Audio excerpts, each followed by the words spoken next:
Ассалаумағалейкум, Ғылымстан тележобасының көрермендері. Соңғы уақытта әлемде қуаңшылық қатты белең алып бара жатыр. Оның ішінде Қазақстанда, әсіресе батыс өңір, оңтүстік өңірде кәдімгідей жаңбыр өте аз жауып, соның кесірінен егін шықпай қалып, қурап кетіп жатқан уақиғалар өте көп. Бұл бірінші проблема. Осы мәселені шешетін қазір студиямызда ағамыз отыр, Алтай Айнабек. Жұрт арасында Рейнмен, яғни жаңбыр жаудыратын адам деген лақап аты да бар. Сонымен Алтай мырза, ең бірінші жаңбыр жаудыру технологиясын түсіндіріп беріңізші. Қазақстан үшін қаншалықты маңызды? Үлкен рахмет. Біріншіден, қазір әлемде жаңа өзің айтып кеткендей, су тапшылығы проблемасы өте мықты белең алып келе жатқан проблемалардың біреуі. Орталық Азия ООН-ның Біріккен ұлттар ұйымының құжаттары бойынша Орталық Азия су тапшылығынан аса қатты зардап шегетін өлкелерге жатады. Қазір өздеріңіз жақсы білесіздер, Ауғанстан Куштипапты үлкен канал салып жатыр. Олардың мақсаты Амудария өзенін бұру. Амудария өзені бұрылғаннан кейін су Амудария Өзбекстан мен Түркменстан су тапшылығын қатты тарта бастаған кезде көрші мемлекеттер суды Сырдариядан алуға мәжбүр болады. Өйткені олардың өмірлік қауіпсіздігі, ұлттық қауіпсіздігі, азық-түлік қауіпсіздігі. Сол кез болған кезде қуаңшылықтан бөлек сол су бұрылған кезде былайша айтқанда қызықтың көкесі басталады. Біз оған болғаннан кейін емес, қазірден бастап дайындалуымыз керек.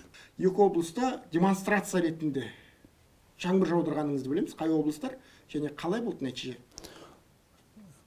2021 жыл Маңғыстау облысында қуаңшылық болған кезде бізді шақырды. 22 жылы жақсы результаттар көрсеттік, нәтижелер көрсеттік. 21-де де жауын болды, 22-де де жауын болды. Нәтиже 100%-ға дейін жауын-шашын деңгейі көтерілді, орта есептік көрсеткіштен. Биылғы жылы Қазақстан оңтүстік бөліктерінде қуаңшылық болды. Оның ішінде тамыз айы қуаңшылық жауын-шашын деңгейі өте төмен болатын кез. Сол кезде біз технологияны қостық.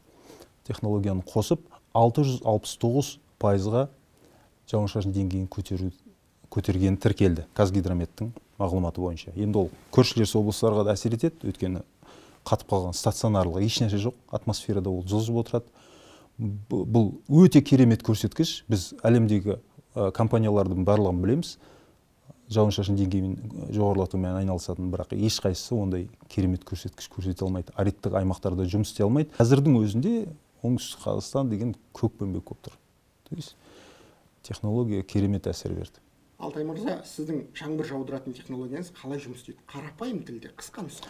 Біз екі технология пайдаланамыз. Біреуі ионизация технологиясы, атмосфераның төменгі қабатын ионизировать ету арқылы жасалатын нәрсе. Ол табиғатта кездесетін нәрсе. Мысалы, үлкен ормандарда, сосновый дейді ғой, қылқан жапырақты ағаштар, ормандар үлкен көлемде ион бөледі.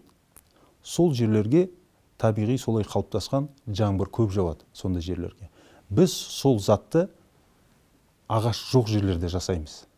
Сол жерлерде циркуляционный процесстер, атмосфералық процесстер басталады, жауын жауады. Екіншісі жағы засев облаков, бұлт егу технологиясы, ол керекті жерлерге нақты түсіріп алу деген сияқты қажет болған кезде пайдаланады. Қазір мысалы Қазақстанға біз үлкен жоба ұсынып отырмыз.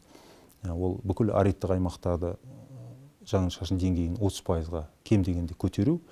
Алтай мырза, сөзіңізден тыңдап отырмын. Болашақта Арал теңізін қалпына келтірмесек те, сол жерді тым қатты құрғақ, шөлейтті аймаққа айналдырмай, бір жаңбыр жауып тұратын өлкеге айналдыруға бола ма сіздің технологияңызбен? Біз ол нәрсені жасауға толықтай мүмкіншілігіміз бар. Енді Арал теңізін бұрынғы қалпына келтіре салу ол оңай шаруа емес. 1000 кубический километр су, мысалы, болған уақытысында көлемі қазір ол деген тіптен төмендеп кеткен, бірақ 10-15 куб километр қосымша су беретін болсақ, тұз көшуі, сондай сияқты көп адам денсаулығына келіп жатқан, жер ауыл шаруашылығына келіп жатқан зияндардың барлығын жоюға болады. Жаңа Аралда жаңа пятнолар, су көлшіктер сияқты нәрселерді пайда бола бастайды. Одан бөлек, мысалға, не бар? Бүкіл аридтік аймақтар бар, олардың бәрін көгертуге болады. Біз есеп жүргіздік, бір жылда қанша куб километр су бере алады біздің технология қосымша. Кем дегенде 60 пен 100 кубический километр су беруге мүмкіншілігі бар технологияны бір жылда. Ол оның есеп бойынша бір куб су $1 тұрады. Сонда біздің компания бір жылда Қазақстанға $100 миллиард қосымша пайда келтіре алады. Бұл нақты цифра. Екі сұрақ қойыңызшы осы арада. Мына Бетпақдала Сарыарқаны жасылдандыруға, нуландыруға бола ма сіздің технологиямен? Өйткені игере алмай отырмыз.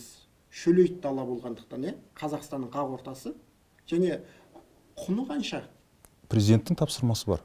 2 миллиард ағаш отырғызу деген. Өте мудрый шаг, мен бағана басын айтып кеттім, технологияның басқа түбі табиғат. Егер 2 миллиард ағаш отырғызатын болса, одан да бөлек ағаштар отырғызылатын болса, Сарыарқаның далаласын көгертетін болса, өйткені ион деген нәрсе жалпы, ол шөптен де шығатын нәрселер ғой. Көк нәрсе көп жерге жаңбыр көп жауады. Біз соны 3 жыл, 10 жылдың арасында жасасақ, климат өзгереді толықтай. Қазақстан өзгереді. Су көп болады біріншіден, одан кейін жаңбыр жиі өзі келіп тұратын болады. Жоба өте ауқымды болғандықтан, Қазақстан территориясы кішкентай емес қой, материктің қақ ортасында орналасқан $100 миллион шамасында біз жұмысты бір жылда жүргіземіз. Ал түсіретін пайдасы? Түсіретін пайдасы, оның мағлұматына сүйенсек, $100 миллиард ақш доллары бір жылда. Қазақстанның шөлді шөлейтті аймақтарын жаңбыр жаудыру арқылы нулы, орманды өлкеге айналдыруға болатынын дәлелдеп отыр. Және Алматы секілді ірі мегаполистерді қара түтіннен де айыруға, құтқаруға болады. Ісіңізге сәттілік, Алтай мырза. Рахмет. Сұхбат бергеніңізге рахмет. Рахмет.